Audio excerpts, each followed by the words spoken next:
Salve, salve, torcida, voltamos com o nosso canal Vamos Vasco.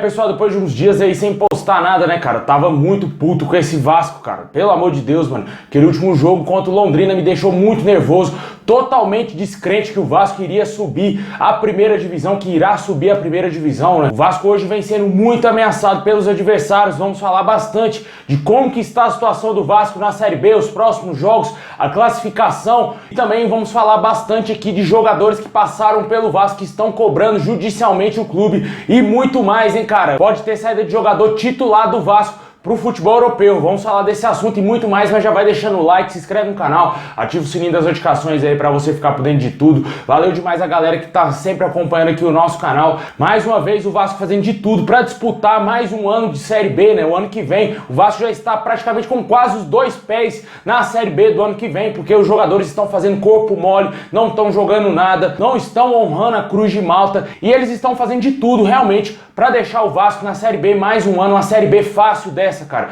E, infelizmente, os caras não estão jogando absolutamente nada. Mesmo assim, muitos torcedores continuam aqui acompanhando o nosso canal. Queria agradecer a cada um de vocês aí. Valeu demais!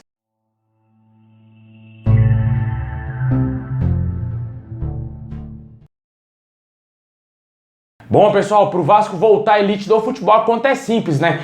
Já não é possível mais conquistar o acesso vencendo todos os jogos que restam em São Januário. Agora o Vasco vai ter que vencer pelo menos um jogo fora de casa, coisa que o Vasco não faz há 8 rodadas, né, cara? 8 jogos que o Vasco não vence fora de casa, 8 derrotas consecutivas em jogos fora de casa, o maior vexame da história do Vasco. O Vasco nunca chegou a esse número de derrotas fora de casa e esse elenco maldito conseguiu essa grande proeza de fazer o Vasco virar uma chacota até na Série B. Infelizmente o desempenho do Vasco, ele é patético, né, cara? Mais um ano, o Vasco fazendo de tudo pra permanecer na Série B, jogar a sua 6ª Série B na história. O que os jogadores estão fazendo é ridículo, né? Eu só vejo um jogador se esforçando, que é um jogador que se chama Andrei Santos. Os caras não estão honrando a camisa do Vasco, não estão jogando pelo torcedor vascaíno e eles estão fazendo de tudo realmente pro Vasco permanecer mais um ano na Série B, porque eles não têm vergonha na cara. Acaba o jogo, ninguém dá entrevista, ninguém vem pedir desculpa ao torcedor por resultados ridículos, como foi esse contra o Londrina. São Januário entupido de torcedor, numa chuva danada lá no Rio de Janeiro. Torcedor enfrentou trânsito, enfrentou tudo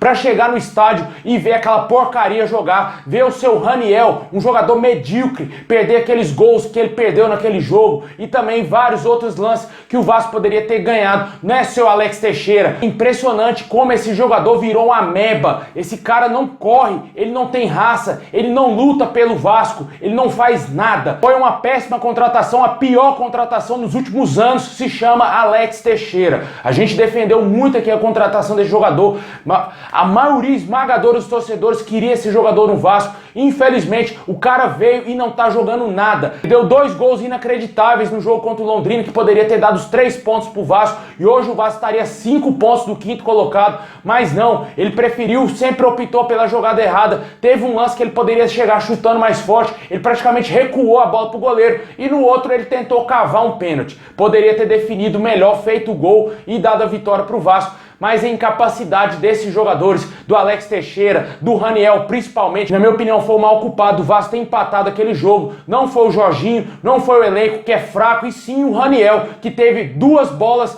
para fazer o gol da vitória do Vasco e o cara desperdiçou. O centroavante que veste a camisa 9 do Vasco não pode perder aquele tipo de gol. O Vasco teria que ter rescindido o contrato dele depois dessa partida, porque o que ele fez foi ridículo com a instituição. Não foi somente com o torcedor e muito menos com os seus companheiros, e sim com o Clube de Regatas Vasco da Gama. É patético você ver de novo aqueles lances ali, cara, que os gols que ele perdeu. Nem o Ribamar tinha perdido aqueles gols ali, velho. Mas agora o que resta pro Vasco é tentar focar nesses últimos jogos, e o Jorginho ainda segue confiante, né, que o Vasco vai conseguir esse acesso. A maioria do torcedor vascaíno já está desacreditada pelo que o Vasco vem apresentando. O rendimento, ele é muito fraco, cara. O Vasco vem caindo bastante enquanto os outros times estão em ascensão. A classificação da Série B está assim, meu amigo. O Vasco aí segue na 4ª colocação com 49 pontos. Está aí a 2 pontos apenas do 5º colocado, que atualmente é o Ituano, né? O Ituano venceu na rodada e chegou a 47 pontos, ultrapassou o Sport e o Londrina. Só que agora tem um porém, né? O Vasco não compete somente com o Londrina mais e com o Ituano. Agora tem na parada o Sport, que chegou a 46 pontos, o Criciúma 46 pontos,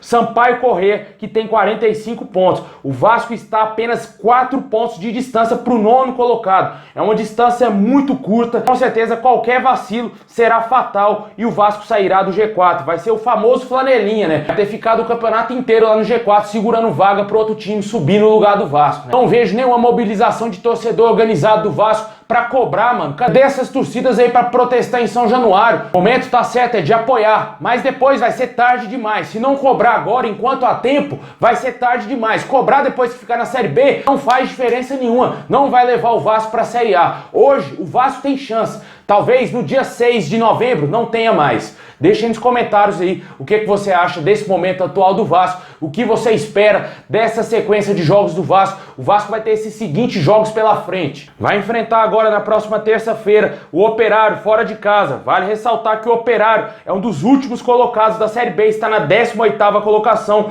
com 32 pontos. Praticamente rebaixado, né, cara? Porque ele já está a 4 pontos do Grêmio Novo Horizontino, que é o 16º colocado. O Vasco, inclusive, vai enfrentar o Novo Horizontino na sequência, né? No dia 7, enfrenta esse clube em São Januário. Depois sai para visitar o Sport. Mais uma final aí no meio do campeonato. Fora de casa, um jogo muito complicado, que o Vasco não é favorito. Também vai enfrentar o Criciúma, mais um adversário direto que está tentando brigar por essa vaga elite do futebol. Joga em São Januário. O Vasco também tem mais 2 confrontos diretos, né? Vai enfrentar o Sampaio Corrêa em São Januário no dia 27/10 e fecha a Série B no dia 6 de novembro contra o Ituano. Esse jogo estava marcado inicialmente para o dia 5. Teve alteração aí no horário dessa partida, no dia também. E o último jogo do Vasco será às 6h30 da noite aí, no dia 6 de novembro. E quem sabe esse jogo será determinante para o Vasco voltar à elite do futebol. Deixa aí nos comentários se você confia no acesso do nosso clube.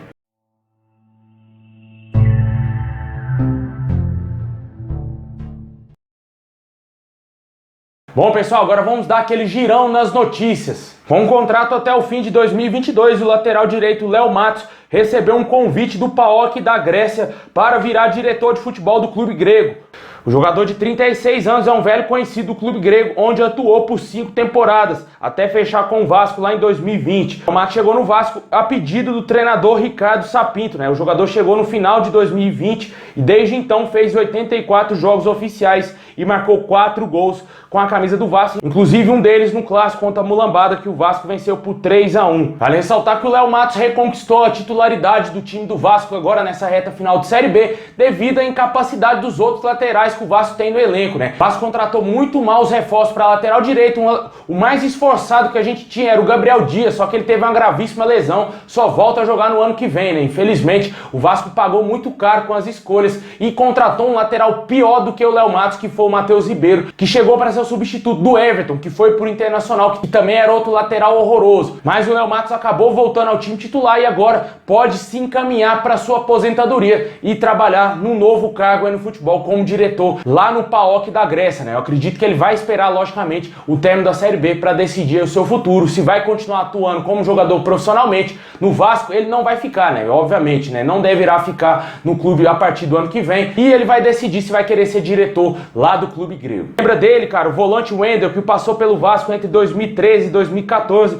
O jogador contratou peritos aí para calcular uma dívida que o Vasco tem com ele, né? Nosso clube deve cerca de 16 milhões e meio ao atleta. O ano passado a Justiça chegou a homologar o valor de 14 milhões e 700 mil reais. O Vasco não pagou essa dívida. Agora o Wendel cobra o valor corrigido, que aumentou em quase 2 milhões, né? O Vasco vai ter que desembolsar essa grana. A 777 Partners, que comprou o futebol do Vasco, assumiu todas as dívidas do clube, vai ter que pagar o volante Wendel, que teve passagens aí muito apagadas com a camisa do Vasco, né? Outro jogador cobra o Vasco aí na Justiça. Esse foi revelado pelo clube, né? O goleiro Jordi, que está atualmente jogando no futebol português. Ele cobra cerca de 1 milhão e 200 mil reais de dívidas do Vasco. Para ressaltar que o Vasco tem que pagar essas dívidas aí, para não ter nada penhorado e ter bloqueios bancários, né? O Vasco também pode correr sérios riscos de ter o transfer ban, né? Se acontecer um transfer ban no Vasco, agora, quando a temporada acabar, começando uma nova temporada, o Vasco precisa contratar jogadores, isso aí vai atrapalhar muito o planejamento de 2023, tanto se o Vasco estiver na Série B ou também na Série A do Campeonato Brasileiro. O que importa é que o Vasco tem que pagar logo essas dívidas aí, não correr nenhum tipo de risco e ter aí penhoras e, como eu disse, poder cair no transfer ban da FIFA. Deixe nos comentários o que você acha da possível saída do Léo Matos, também essas dívidas com o jogador Wendel, que já aposentou há muitos anos, e o goleiro Jordi, que está atualmente no Paços Ferreira de Portugal.